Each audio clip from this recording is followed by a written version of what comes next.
Hello दोस्तों, आज की वीडियो में बात करेंगे और जानेंगे किराना दुकानदार को अपनी दुकान चलाने के लिए क्या क्या चीज़ें इन्वेस्ट करनी पड़ती है, तब जाके सक्सेसफुल दुकानदार बनता है। और ये चीज़ें ना हर किसी के साथ में होती है। ये समस्या हर किसी के साथ में होता है, मेरे भी साथ में हुआ था। और मैंने क्या चीज़ें यूज किया और क्या चीज़ें मैंने इन्वेस्ट किया, तब जाके जो हमारी दुकान की सेल है ना, जो हमारी दुकान की रनिंग है ना, वो ज़्यादा हो रही है। जब आपकी सेल की रनिंग ज़्यादा होगी ना, तो जो आपका प्रॉफिट मार्जिन है ना, वो ज़्यादा होगा। अब ये चीज़ें, ये प्रॉब्लम हर दुकानदार के साथ में होता है। अब ये चीज़ें, ये प्रॉब्लम 100% में ना 90% लोगों के साथ में होता है कि भाई जो हमारी दुकान की सेल की रनिंग है ना, वो कम हो रही है, हमारी दुकान पे कस्टमर नहीं आ रहे। तो जो चीज़ मैंने फॉलो किया है, जो मैंने चीज़ को यूज किया है और मैंने अपनी दुकान को चलाने के लिए क्या चीज़ें इन्वेस्ट किया है, तब जाके हमारी दुकान चल रही है। मैं आपको ऐसी चीज़ें बताने जा रहा हूँ ना, अगर आप इस चीज़ को ट्राई करते हो ना, तो जो आपकी सेल की रनिंग है ना, जो आपकी कमाई है, अगर वो ज़्यादा नहीं हुआ ना, तो आप हमें आके अनसब्सक्राइब कर देना कि आप सबको वो चीज़ें इन्वेस्ट करना आना चाहिए। कैसे इन्वेस्ट किया जाता है और किस तरह से कैप्चर किया जाता है कस्टमर को, और किस तरह से आपकी जो सेल है ना, वो बढ़ने लगती है और कैसे बढ़ती है। कि जब भी आप दुकान ओपन करते हैं, तो सबसे पहली बात, आपको कुछ कस्टमर ऐसे होते हैं, जब आप कोई भी सामान उधार देने लगते हैं कस्टमर को, क्योंकि देखिए नए में क्या होता है पता है, नए में आपको दिक्कतें होती हैं, प्रॉब्लम्स होती है, और आप जान नहीं पाते हो, उन कस्टमर को समझ नहीं पाते हो। जो कस्टमर लेके जाने वाले होते हैं, दोबारा से आने वाले नहीं होते हैं। अब उन कस्टमर को आप पहचान नहीं पाओगे शुरू में, और शुरू में आपके साथ में ये दिक्कतें जरूर होती है। तो आपको ये देखना चाहिए और ये जानना चाहिए कि कौन सा कस्टमर हमारा लेके जाने वाला है और कौन सा देके जाने वाला है।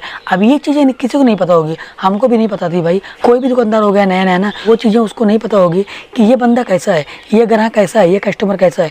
ये चीज़ें किसी को नहीं पता होती। अब उस चीज़ में जो दुकानदार का पैसा होता है वो इन्वेस्ट होता है, लेकिन वो दुकानदार का पैसा है ना, गलत तरीके से इन्वेस्ट होने लगता है। अब ये चीज़ें नहीं पता होती है, हर किसी को नहीं पता होगी। अब आपको इन्वेस्ट कहाँ पर करनी है और कैसे करनी है और किन कस्टमर पर आपको वो पैसा इन्वेस्ट करना है, जो कि आपको उस कस्टमर से जो आपका इनकम है ना, वो रेगुलर होते रहे। जो आपकी दुकान की पूंजी है, जो आप अपने दुकान में पूंजी लगाए हैं ना, जो आपकी दुकान का सामान है, जो आपकी दुकान का प्रोडक्ट है ना, आपको लॉस होने लगता है, आपको दिक्कतें होने लगती है। सबसे पहले आप कम पैसा इन्वेस्ट कीजिए कस्टमर के ऊपर, और उन कस्टमर को जानिए और पहचानिए कि कौन सा कस्टमर हमारा बेहतर है, कौन सा लेके जाने वाला है, कौन सा देके जाने वाला है। जब आप शुरू में ये चीज़ को जान पाओगे ना, शुरू में आप इस चीज़ को जान जाएंगे ना, तब आप पैसा इन्वेस्ट करेंगे उन कस्टमर के ऊपर, है ना। तो जो आपकी सेल है ना, जो आपकी सेल रनिंग है ना, वो बेहतर होगी। अगर आप इस चीज़ को नहीं जान पाए और अपना पैसा अगर आप इन्वेस्ट करने पे शुरू कर दिए, यानी सामान उधार देना शुरू कर दिए, तो आपको दिक्कतें होती हैं बहुत ज़्यादा। जो आपका पैसा है ना, वो मरने लगता है, बहुत कम चांस होता है आपका पैसा मिलने का। अक्सर क्या होता है, अक्सर जो दुकानें डूबती है, जो दुकानें बंद होने के कगार पे होती है ना, ये सबसे बड़ी समस्या है, जो दुकानें अक्सर बंद होने के कगार पे होती है।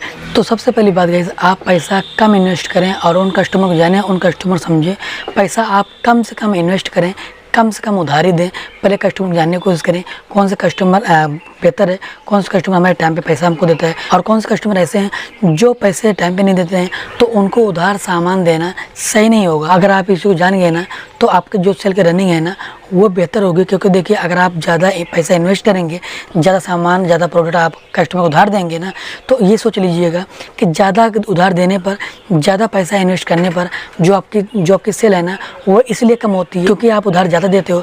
जब उधार आप ज़्यादा दोगे ना, तो वो कस्टमर आपकी दुकान पर आने से कतराने लगते हैं, है ना, कटने लगते हैं। कहीं ऐसा ना हो कि वो दुकानदार हमसे पैसा मांगने न लगे। ये चीज़ें कब होती है, जब आप ज़्यादा उधार देते हैं तब। अगर आप उधार कम दोगे ना, तो वही कस्टमर आपके पास, वही कस्टमर भाग के आएगा। अगर आप कम सामान, कम प्रोडक्ट उधार दोगे ना ग्राहक को, तो ग्राहक आपके सामान पर रेगुलर होगा, यानी रेगुलर एक्टिव होगा और आपके दुकान पर बराबर आएगा। ज़्यादा उधारी होने के बाद ना, कुछ कस्टमर ऐसे होते हैं, आपको मैं बता दूं कि 100% में ना 95% कस्टमर ऐसे होते हैं कि ज़्यादा उधार होने के बाद में आपको दुकान पर आने बंद कर देते हैं, दूसरी दुकान से सामान लेना शुरू कर देते हैं। तो ये चीज़ को याद रखिएगा और कम से कम उधार दीजिएगा, ताकि वो कस्टमर आपको टाइम पर पैसा दे सके। कम पैसा आप कम उधारी देंगे तो कस्टमर आपको पैसा दे देगा। अगर ज़्यादा उधारी हो जाएगा तो कस्टमर आपको पैसा पूरा कभी दे ही नहीं पाएगा, थोड़ा थोड़ा करके देगा। आपको सामान लाने में दिक्कतें होंगी। और सबसे खास के बात गाइस, कि देखिए, आप जो सामान का रेट होता है ना, आप सामान का रेट मार्केट से 1 रुपये डाउन करके जरूर रखिएगा। अगर आप 1 रुपये डाउन करके रखेंगे ना, तो जो आपकी सेल है ना, तो आपके सेल में काफ़ी ज़्यादा फर्क दिखेगा। तीसरी बात, दुकानदार जो होते हैं ना, बहुत सॉफ्ट होना पड़ता है उन दुकानदार को। जो दुकानदार को अपनी दुकान चलानी होती है, अपनी सेल की रनिंग बढ़ानी होती है, वो दुकानदार ना कभी भी अकड़ के बात नहीं करते हैं, कभी भी गर्म दिमाग से बात नहीं करते हैं। कस्टमर कैसा भी हो, छोटा हो या बड़ा हो, कम सामान लेने वाला हो या ज़्यादा सामान लेने वाला हो, पहले आप रिस्पेक्ट कीजिए उन कस्टमर की। जो कस्टमर आपकी दुकान पर आते हैं, चाहे वो छोटे हों या बड़े हों, पहले उन कस्टमर की रिस्पेक्ट कीजिए, कस्टमर से प्यार से बोलिए। अब बहुत से दुकानदार ऐसे होते हैं कि उनके अंदर क्षमता नहीं होती है, 2 रुपये 3 रुपये यानी कि सहने की क्षमता नहीं होती है। भाई पहले उस चीज़ को आप सहने की क्षमता रखो। दुकान आपकी हो, अगर कस्टमर रोज़ का है, रेगुलर का है, तो आपको देना पड़ता है। अगर दुकान चलानी है, जब तक कि आप उधार सामान दोगे नहीं तब तक दुकान चलती नहीं, किराना दुकान। लेकिन आपको उधार उतना ही देना है जितना कि आपको मिल सके। कस्टमर देने वाला हो, लेके जाने वाला नहीं हो। अब ऐसा भी नहीं है कि आप उधार देते चले जाओ और कस्टमर ना दे, है ना, दे ही ना पाए। और अक्सर ऐसे होता है, जब ज़्यादा उधार होने के बाद कोई भी कस्टमर आपको पूरा पैसा टाइम पर नहीं देता है। अगर पैसा देगा भी थोड़ा थोड़ा करके देगा। जब थोड़ा थोड़ा पैसा देगा ना, जो थोड़ा पैसा बचा होगा ना, वो पैसा पेंडिंग में होने लगता है।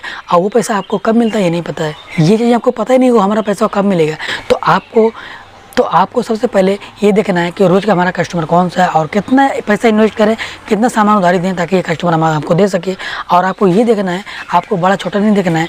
आपको सबसे पहले ये देखना है भाई कि आपको एक टारगेट रखना है, मैं 100 रुपये से ज़्यादा कस्टमर को उधारी नहीं दूंगा। अब अगर आप कम से कम उधारी करेंगे तो कस्टमर आपकी दुकान पर एक्टिव होंगे, वही कस्टमर आपकी दुकान पर आते रहेंगे। अगर आप ज़्यादा उधारी देंगे, कस्टमर आपका ज़्यादा उधारी हो गया, तो ये सोच लीजिएगा वो कस्टमर आपसे कतराने लगेगा, वो कस्टमर आपकी दुकान पर आना बंद कर देगा। तो आशा करते हैं वीडियो के माध्यम से मेरे बताई हुई जानकारी से आप सहमत होंगे। आज की वीडियो यहाँ तक, फिर मिलेंगे एक नई वीडियो के साथ।